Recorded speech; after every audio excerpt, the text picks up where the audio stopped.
my first real good attempt at this challenge. So the main strategy is Apostle. We're not going to fight anything because we're super weak. So the main plan here that I do after doing your basic water ritual, making sure that I have good rep, get the basic quests. But my main thing that I want to get pretty soon out of Joppa is a dragonfly. So proselytize is super good skill. In fact, it's really the only reason why you pick Apostle. Get some starting loot in the starting town. Close those doors so that people don't see you. If you don't do that, you get blown the hell up, and yeah, not fun.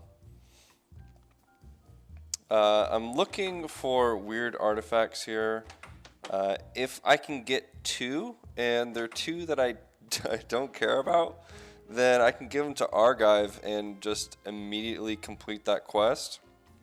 It's super helpful because I start off at level 2, so I don't have to run around and get level 2 and potentially die. So not only do you get level 2, but you also get Argive's stuff, his life savings in those chests there.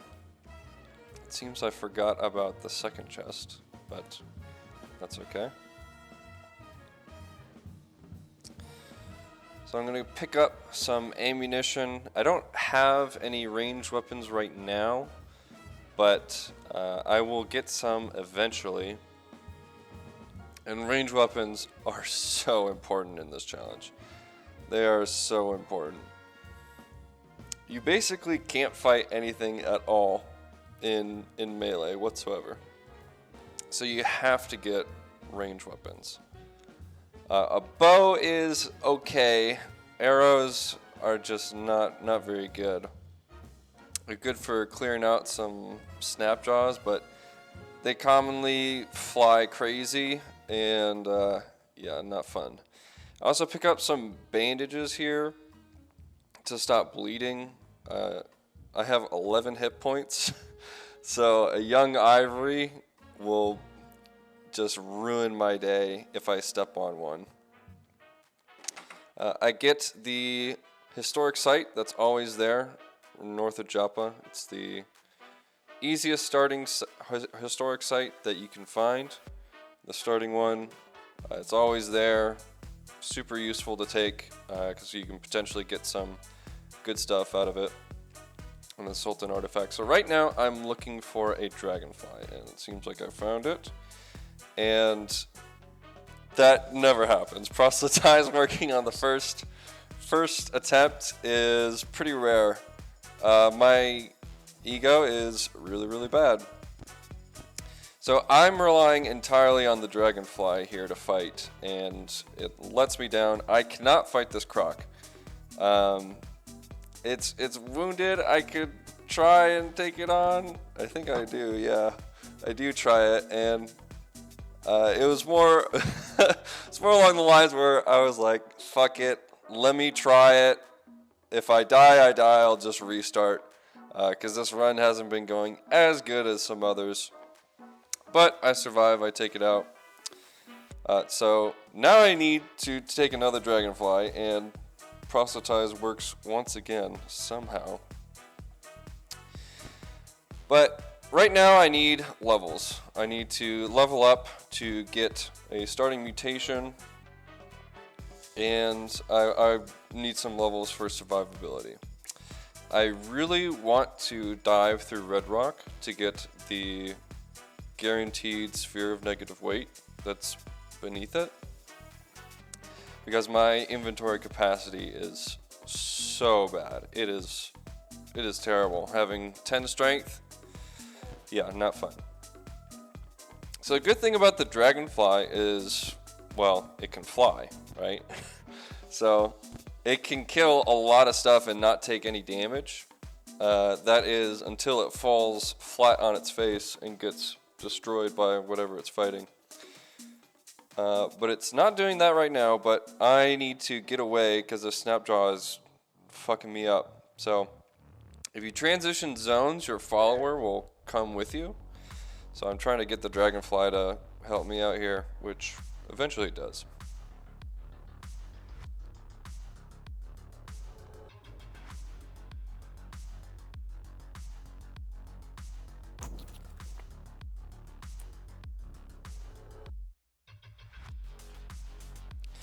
So I'm moving pretty slowly through these zones, and that's for a particular reason. Since my intelligence is so low, I have actually a really good chance of getting lost, even moving just a few tiles at a time. And since I have such a fantastic chance of getting lost, I could get dropped into an area with tons and tons of enemies, and as you're seeing now, I want to have a way of kiting back some enemies and not running into certain death.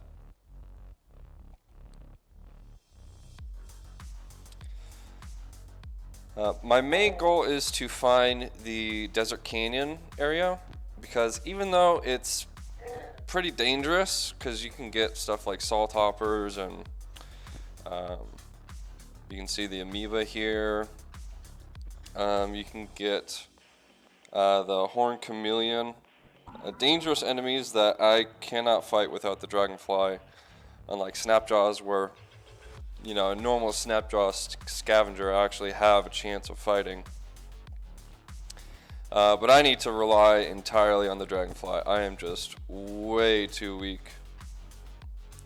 So you can see it does really well against even the horned chameleon, a stronger enemy, because it can fly, right? It's got a good chance to hit, does okay damage. Now these ruins are super dangerous. You can constantly run into turrets and dangerous enemies, so yeah, you gotta get out of there.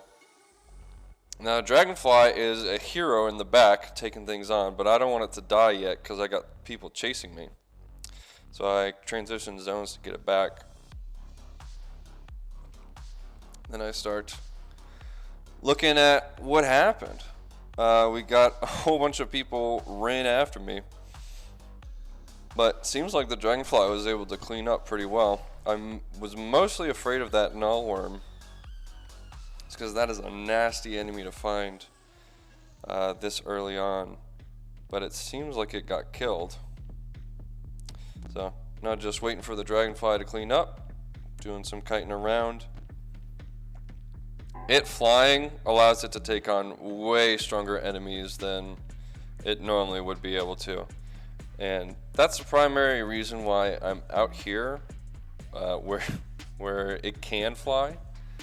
Because if it couldn't fly right now, it'd just be getting absolutely destroyed by all of these enemies. It would stand no chance whatsoever. I don't know why I'm tempting fate here. Yeah, dragonfly is getting hit. I'm surprised I didn't get instantly killed by that thing, but it managed to kill it. So I just got to give it some water so it can heal.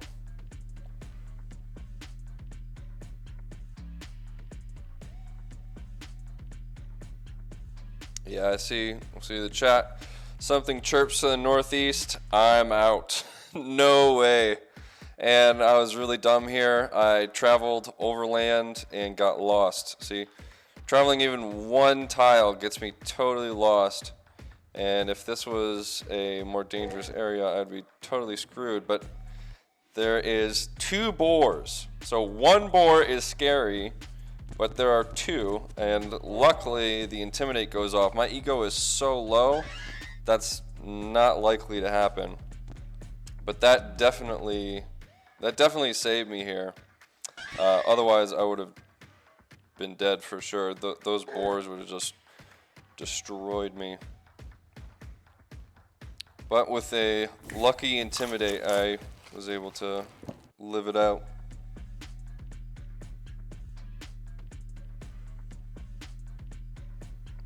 So I'm glad I found a sentiment here because I can ask about my location and get the heck out. I just need to get back to a zone of marsh because those are pretty safe at this point. I've got some levels. The dragonfly is able to keep me safe. Not too worried. I've explored a lot of the marshes, so don't have to worry too much.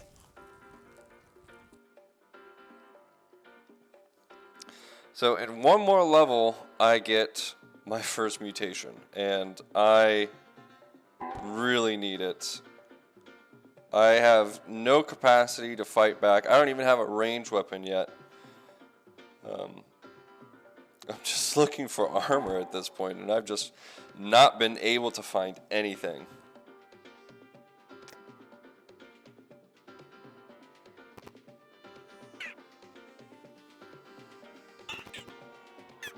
Now, I see a salt hopper. These things are pretty dangerous.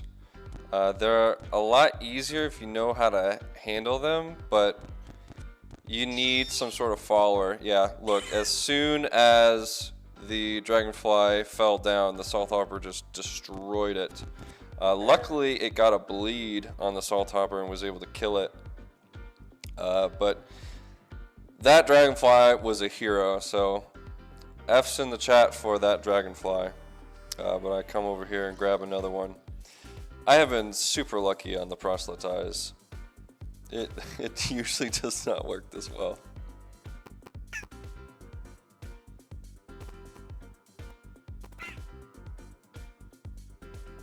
Now, seeing a settlement like this is handy because that means that I can run back to it and have some support, which is useful because there's a massive amount of enemies, and there is a legendary snapjaw. Now, these legendary snapjaw are super dangerous, and I'm checking them out right now while I'm checking my dragonfly. I don't want the dragonfly to kill the snapjaw, the legendary snapjaw. I want the legendary snapjaw for myself. I want to proselytize him. Now, you need to be really careful about those guys because there can be fleetfoot snapjaw, legendary snapjaw, and those are super dangerous because they have heightened quickness. So you will just get outsped and destroyed by those guys unless you get really, really lucky.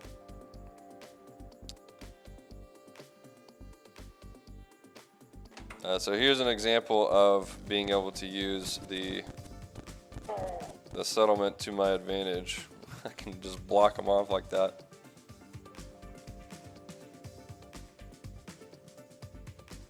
Now luckily the enemies have been kind of trickling in so I can pick them off. They don't all come at once, which is really handy because that allows me to isolate this legendary snapjaw. So he's not got a lot of allies left. So he's nimble and he's a tot eater.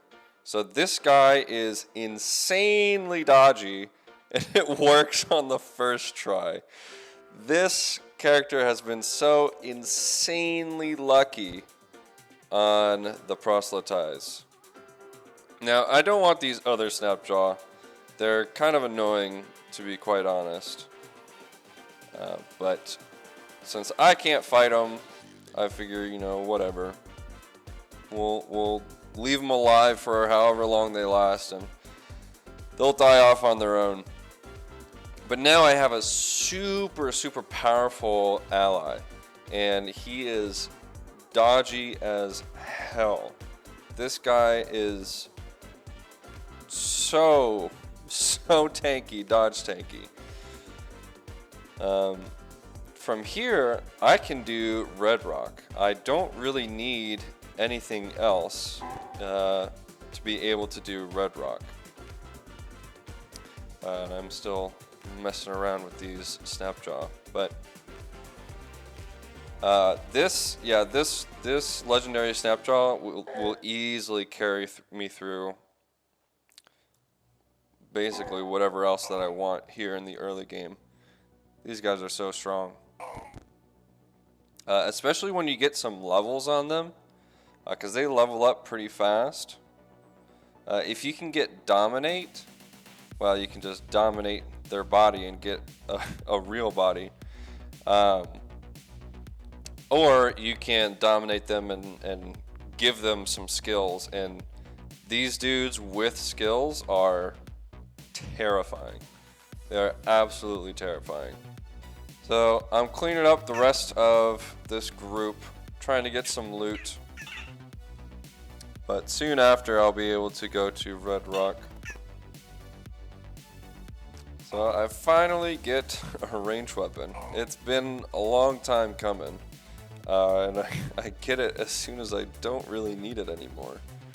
But it's always nice to have just for a backup in case any trash mobs find their way past the beast of a Snapjaw that I've got protecting me. Now, these followers work best with two-handed weapons. Since you can't give them skills unless you have Dominate, they don't really do well in dual wielding, and they don't need sight, so you can just give them the most powerful weapon. You don't have to worry about a torch. In case it hasn't been clear, I've been holding a torch this entire time, so I can only use one-handed weapons. Otherwise, I cannot see. Do not have night vision, no mutation, so... Torch gang represent. I hate it. I cannot wait until I get some hands-free light, because my god is holding a torch annoying. At least a glow sphere, right? Something with some actual good light radius. But I find a two-handed longsword there. Yeah, definitely want to pick that up and hand that to our Snapjaw friend.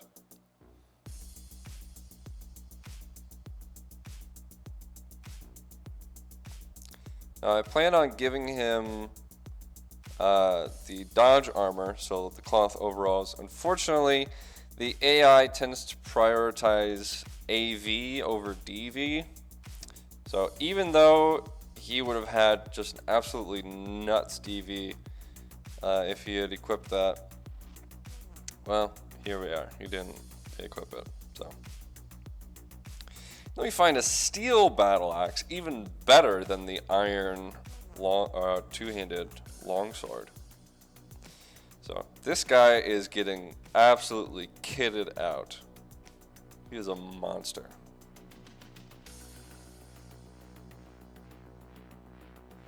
Now, we get the first test of this guy, the Callous Snapjaw King.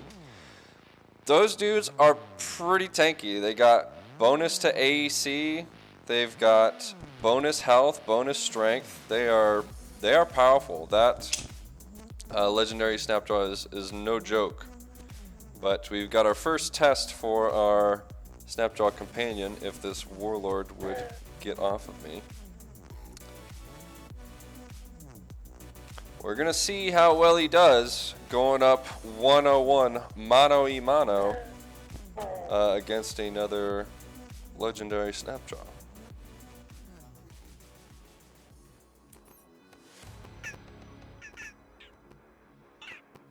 There he goes. They're going at it. It's getting a little help from the dragonflies, but it doesn't matter. It don't matter. This dude, this absolute beast, still green health. He's fine. He's totally fine. Barely took any damage at all. Just dodged all of it. That is the power of Nimble and Tot Eater. This dude is insane.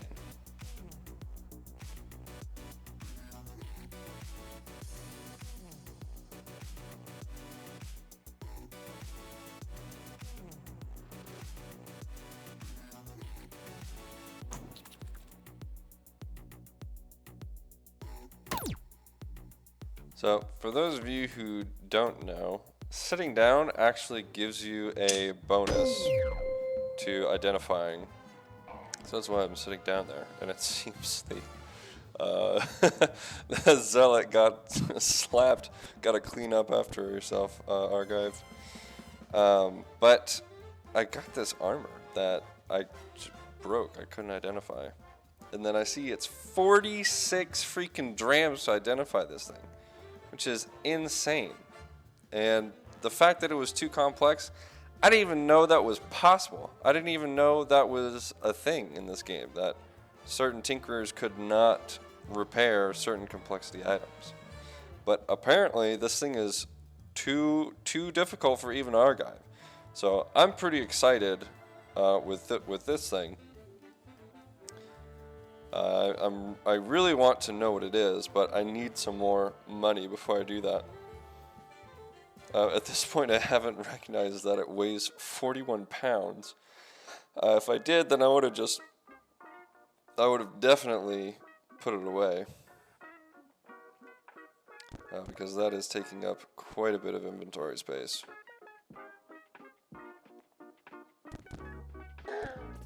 But we're off to Red Rock. Now, we get our first choice of a mutation here. Height and quickness is hard to beat.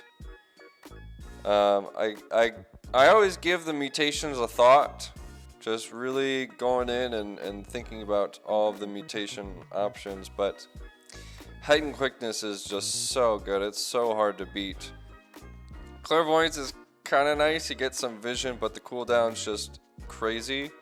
Psychometry is nice because you can open doors and get some good loot in Gritgate, but yeah, height and quickness, there's no comparison. It's just so good. Quickness is so important in this game, both for getting away with this character because you can't fight anything, and for not getting outsped by like the late game high quickness enemies like Shadow Moose and the Galgal, which is one of the goals for this run, is to kill a Galgal. So definitely want height and quickness. Now, for those of you who got obliterated at Red Rock by the baboons, just sit back, relax, and we'll let the Snapjaw take care of things. These baboons, by the way, are nuts for XP. You can see there in the chat, 125 each. Absolutely insane. So the reason why I'm having the neck ring on is because if you have the neck ring on and the baboons are aggroed on you, it fears them, so they start running away. Only useful if you are like a range build, or if you have a beastly companion like I do, where they will not just surround you and gang up on you. But it's actually been counterproductive because they are running away from the Snapjaw. I think he's really hurt there, but he's fine. He's been taking almost no damage at all.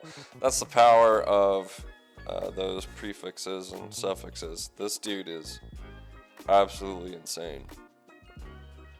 So we don't have much in the way of skills, but I like to pick up long blades just because they give that DV if you are in defensive stance and you're holding a long blade, which can be useful. In these earlier runs, I prioritize what I would normally prioritize in like a normal run in terms of armor, where I definitely prefer DV over AV. Although in later runs I realize that's probably not the best, but you'll see that later. So right now I'm just looking for more baboons. They've jumped me all the way from 4, which I was before I got to Red Rock, all the way up to 6. These baboons are crazy good EXP. And this 9-ring baboon, I want whatever it's got. These guys can have some pretty decent loot, but they're pretty tough, especially a 9-ring baboon. So if you don't know how the ring system works, they get extra strength according to the number of rings that they have. So 9-ringed, he's getting 9 extra strength, which is pretty scary. You can do a lot of damage. So I'm definitely going to want to try and stun lock him with the fear, because even though our Snapjaw is pretty godly, these baboons are nasty. Yeah, you can see there, he's able to hit them.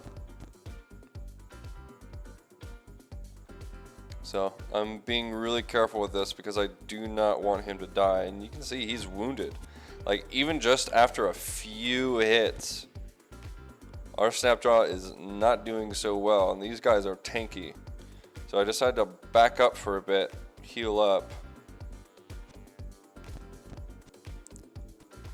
But he gets caught aggroed again, and at this point I'm pretty scared for him. So I need to get him away, heal him up, so he rests up, and we'll try it again. I know he can kill him, just takes the right combination.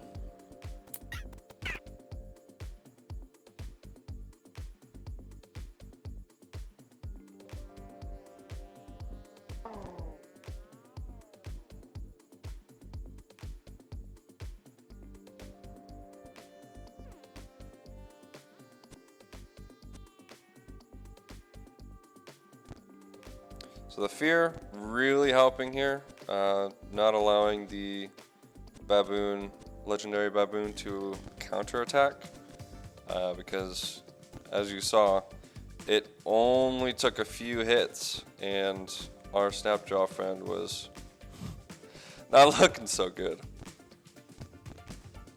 This is working out pretty well, just having him run to me and get feared.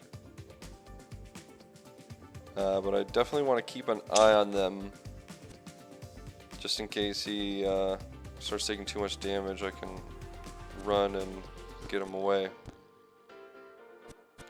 And here he got locked up, and I can't see where the baboon was, and just absolutely rocked because the fear wasn't working because he was off screen. But now I got him right here, locked in. He's getting torn up. This is looking really good for us.